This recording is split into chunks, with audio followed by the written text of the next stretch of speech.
अब बात करते हैं चैप्टर 6 की, मेंटल हीलिंग की प्रैक्टिकल टेक्निक। जब गोल्डन गेट ब्रिज बनाया गया था तब इंजीनियरिंग कंपनी के पास पूरा प्लान था। उस प्लान में पहली बार स्ट्रेस और स्ट्रेन की बात की गई थी जो ब्रिज पर पड़ सकते थे। उन्होंने पहले एक मजबूत और आदर्श ब्रिज के बारे में सोचा और फिर उसे प्रैक्टिकली टेस्ट किया। सारे स्टेप सही क्रम में किए गए, ना कोई स्टेप पहले करा गया ना कोई बाद में करा गया। अगर ऐसा होता तो ब्रिज फिर गिर सकता था। ठीक इसी तरीके से हमारी बॉडी भी काम करती है। हमें जो मिलता है वो ना बहुत पहले मिलता है और ना बहुत देर से मिलता है, बिल्कुल सही समय पर मिलता है। कुछ चीज़ें हमें पूरी होनी जरूरी होती हैं और कुछ बाद में। सबसे पहली टेक्निक है पास ओवर टेक्निक। इसका मतलब है कि अपने विचारों को और इच्छाओं को शांति से अपने सबकॉन्शियस माइंड तक पहुंचाते रहना, ताकि आप किसी भी तरह की बीमारी को दूर कर सकें। मान लीजिए कि एक छोटी लड़की का गला खराब है और वो बहुत ज़्यादा खांस रही है।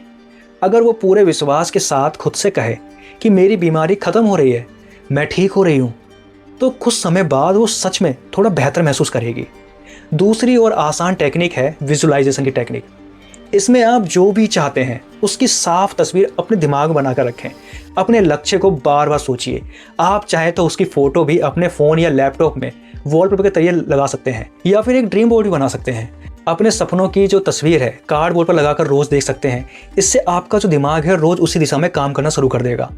आखिर में आती है स्लीपिंग टेक्निक। जब आप सोने जाते हैं तब शरीर का तनाव और मेहनत कम हो जाती है।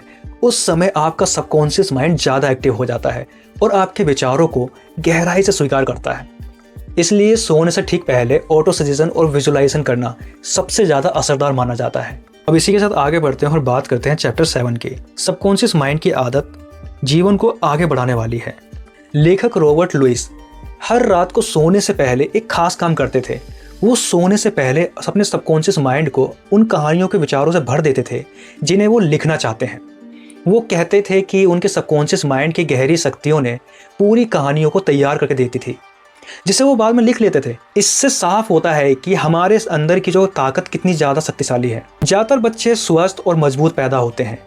बीमार होना और कमज़ोर होना सामान्य नहीं है, क्योंकि ये जीवन की प्राकृतिक धारा के खिलाफ है। खुद को सुरक्षित रखना यानी कि सेल्फ प्रिजर्वेटिव इंसान की सबसे ज़्यादा मजबूत प्रकृति है। फ्रेडरिक एलियंस एक नाम का लड़का था जिसे पोर्ट्स डिसीज थी। पाइन का ट्यूबरकुलोसिस भी कहते हैं। बीमारी के दौरान वो रोज़ प्रार्थना करता था कि वो ठीक हो जाएगा। उसकी प्रार्थना ऐसी असर लाई और वो सच में ठीक हो गया। वो सोने से पहले स्लीपिंग टेक्निक का इस्तेमाल करता था। जैसा पहले बताया गया है कि यही तरीका उसके काम आया। हर 11 महीने में हमारा शरीर खुद को एक नए सिरे से बनाता है। इसलिए अपने नकारात्मक विचार या नेगेटिव विचारों को पॉजिटिविटी में बदलना बहुत ज़रूरी है। जीवन की धारा यही है कि हम स्वस्थ रहें, मजबूत रहें और डर, चिंता, जलन और नकारात्मकता से एकदम दूर रहें, क्योंकि यही भावना आगे चलकर बीमारियों की वजह बनती है। इसलिए हमेशा सकारात्मक सोच रखें। अब बात करते हैं चैप्टर 8 की। जो परिणाम आप चाहते हैं उसे कैसे हासिल करें। एक बार एक मकान मालिक और फर्नेस रिपेयरमैन के बीच में ना बहस हो गई। रिपेयरमैन एक बॉयलर ठीक करने के लिए $200 मांग रहा था। मकान मालिक को लगा कि ये तो बहुत ज़्यादा है।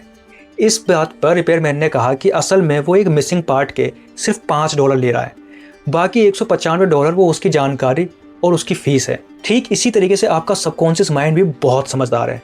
उसके पास आपके शरीर, मन और आत्मा की परेशानियों को ठीक करने के लिए कई सारे तरीके हैं। अक्सर हम इसलिए असफल हो जाते हैं क्योंकि हमारे अंदर मोटिवेशन और आत्मविश्वास की कमी होती है।